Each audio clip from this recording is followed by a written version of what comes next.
Hindi kayong ICC kayo. Ngayon, lantad na po sa buong mundo yung corruption ninyo. Alam nyo po, ito lang po ang tanging korte na ganyan kagarapal.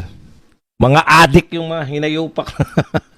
Hindi pala mga adik, mga mukhang adik kayo. Hindi na po to simpleng usapin ng tama ba mag-conduct ng war on drugs. Ito po ay usapin na po ng corruption sa politika. No? Nakakahiya kayong ICC kasi kaya pala kayong kontrolin ng politiko dito sa Pilipinas para yung ma-eliminate yung kalaban nila. Grabe. Antindi. Inosente si Rodrigo Duterte. Yan po ang pahayag ni Kaufman dito po sa nagaganap na hearing. Ang ganda po ng depensa ni Kaufman, punto per punto. Nasagot niya po yung prosecution at ito po ang pinakamatinding dagok sa prosecution. Yung kayo po, pinakikita po yung prosecutor ng ICC ay kayang-kaya pong mapaikot, no, ng mga politiko rito na kalaban ng mga Duterte. This is political. No? Sinita niya rin po yung ICC ni Kaufman, bakit hindi rin iniimbestigahan si BBM? Meron pong mga patraidor na gumagawa, nakikipag-deal sa ICC at ito po ay pinagmalaki, no? Ito po ay isa sa mga nilantad kahapon ni Kaufman. Ano yung sinabi ni Kaufman? Sige, para tayo po ay ituloy-tuloy po natin yung kwento hanggang kay Kaufman. Kung hindi nakikipagtulungan yung Pilipinas, sino nakikipagtulungan? Bakit sila narito? Ngayon, establish na po natin yung sinasabi ni BP Sara na nakapasok po dito yung ICC. Kung nakapasok po dito yung ICC at sinasabi po ng marami, sabi rin ng mga 18, di ba? Na sila po ay binigyan nila ng $2 million. Okay. Ito po ang sinabi ng sino po yung nakikipag-deal sa kanila? Sino po yung kumukuha ng kung hindi naman lumalantad itong mga ICC? Actually, yan ay lihim na lantad eh. Alam po natin lahat na narito yung ICC. Di ba? Nung panahon na yan. Alam po natin na sila po ay nagko-conduct ng investigation. Paano sila nakakapag-conduct ng investigation? Naroon po sila sa isang 5-star hotel, dinadala po sa kanila yung mga testigo. Sige. Eto po. Paano po yan? At sino po yung nagdadala? Eto po yung galing kay Kaufman. Sabi niya, someone calling himself Marcos silent partner. Nagyayabang yung tao na to.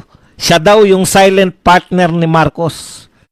Brag about sending witnesses to the ICC.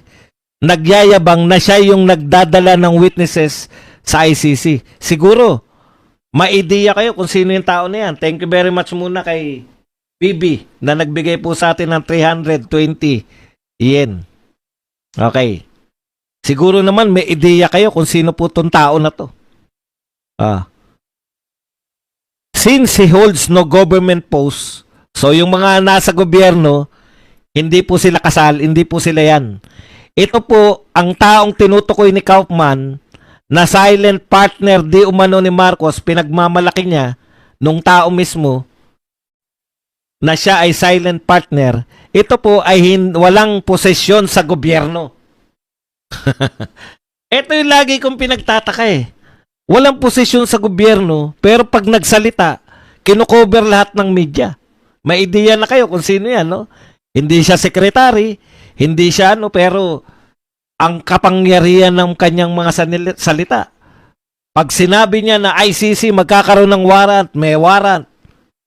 Pag sinabi niya na ganito, hindi po yan si Conti kasi dalawa sila nagsasalita eh. Si Conti tsaka tong tao na to na parehong hindi taga-gobyerno tungkol sa ICC. So, nagyayabang siya, na kaya siya nagbibigay ng mga witness sa ICC. Marcos conveniently cooperates through him. Dahil hindi siya taga-gobyerno, nakakapag-coordinate, nakakatulong si BBM na dininay niya na tumutulong yung gobyerno through this person na hindi taga-gobyerno. 'Di ba? Pero sino po ang nagmalaki niyan? Ayon kay Kaufman, yung mismong tao na to.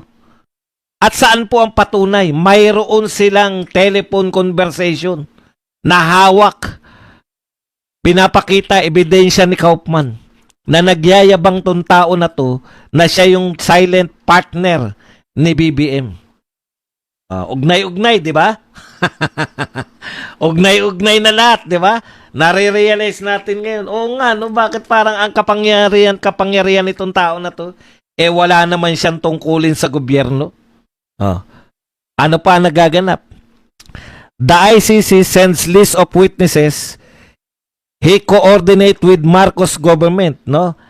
Yung ayon sa pagkakaintindi ko kay Kaufman nun, ano ang kailangan ng mga witness ng ICC prosecutor?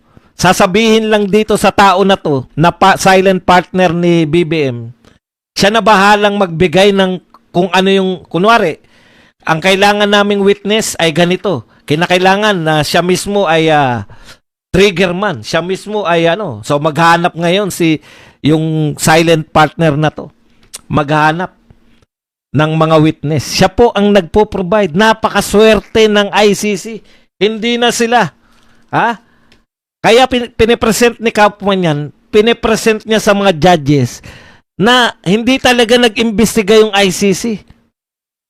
Meron lang silang kakutsaba, etong kailangan naming mga witness para madiin si Duterte. Bahala na yung tao na to na silent partner kuno ni BBM. Bahala na yung mga tao na yung tao na yun na maghanap ng mga witness. Okay. He coordinates with the Marcos government to secure immunity and pardons, and Marcos obliges. So nakakakuha siya ng mga witness na ang termino nga ni Kaufman dyan aminadong mga kriminal, murderers, ang mga witness na to. At pangangakuan ng immunity at magkakaroon sila, mawawalan sila ng kasalanan. Sa madaling salita, yung prosecution's key witnesses ay ang taong ito, yung silent partner ni Marcos, ang nagtatrabaho. Hindi po ang ICC yung naghanap, kundi yung silent partner na ito. Badong, bakit hindi pinapangalanan sa ICC? Kasi nga, ang sinasabi ng ICC, kinakailangan proteksyonan natin yung mga yan, redacted. Para daw hindi tirahin. Kilala na po ng buong Pilipinas kung sino yan. Kilala na po ng buong Pilipinas yan. Hindi nyo na po yung sinasabi nyo na gagalawin yan. Nako, matagal na po kung talagang sutil si Tatay Digong. Yung pinipresent ni Dilima na kaya siya pinakulong dahil pinag-initan siya. Bakit itong silent partner na to hindi pinag-initan? Mas grabe bumanat to kaysa kay Dilima.